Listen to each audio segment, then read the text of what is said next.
রাধে রাধে বন্ধুরা, আমি সুস্মিতা। আজকে একটা খুব বিশেষ দিন। আজকে অযোধ্যায় শ্রীরামচন্দ্রের মূর্তি উন্মোচন হচ্ছে। রাম মন্দির আবার পুনরায় জনসাধারণের জন্য ওপেন হচ্ছে। আজকে প্রধানমন্ত্রীর হাতে দারুণ দিন। আজকে 22শে জানুয়ারি। ভারতবর্ষ তথা সারা পৃথিবীর মানুষ আজকে পালন করছে এই দিনটা খুব আনন্দের সাথে, যে যা নিজের মতো করে। আমিও আমার সাধ্যমতো নিজের ঠাকুর ঘরে আজকে রামচন্দ্রের জন্মদিন পালন করছি। ঠাকুরঘরটাকে সাজিয়েছি খুব সুন্দর করে। কেমন লাগছে তোমরা জানাবে। সকাল থেকে রাত্রি পর্যন্ত আমি কিভাবে রামচন্দ্রের জন্মদিন পালন করি।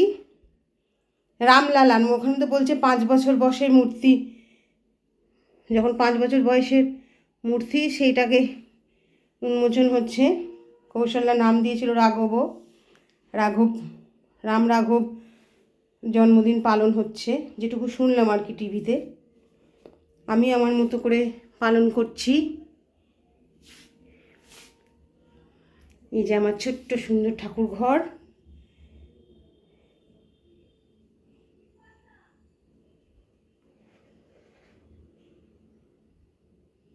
সকাল থেকে সন্ধে পর্যন্ত কিভাবে পালন করব সব শেয়ার করব তোমাদের সাথে।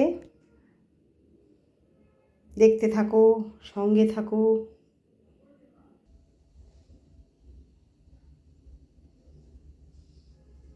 জয় জগন্নাথ।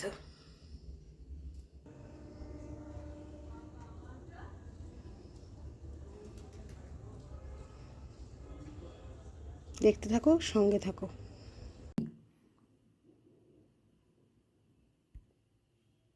সকালবেলা খানিকটা করেছিলাম, এবার সন্ধেবেলা সন্ধ্যা আরতির জন্য রেডি করছি। আরতি মানে সব জায়গায় 5 জায়গায় প্রদীপ দেব, সেই প্রদীপগুলো এখন রেডি করছি।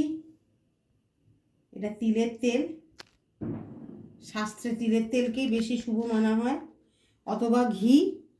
ঘি তো নেই, ওই জন্য তিলের তেল দিয়েই চালাবো।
এটা ঘরের 5 জায়গায় দেবো। একটা ঠাকুর ঘরে, একটা তুলসী মঞ্চে, একটা একদম নিচে দেবো।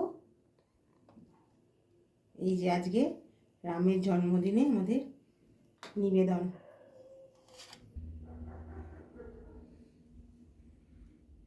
ওম ভূর্ভুবঃ স্বাহ তৎসবিতুর্বরেণ্যং ভর্গো দেবস্য ধীমহি ধিयो यो नः प्रचोदयात्।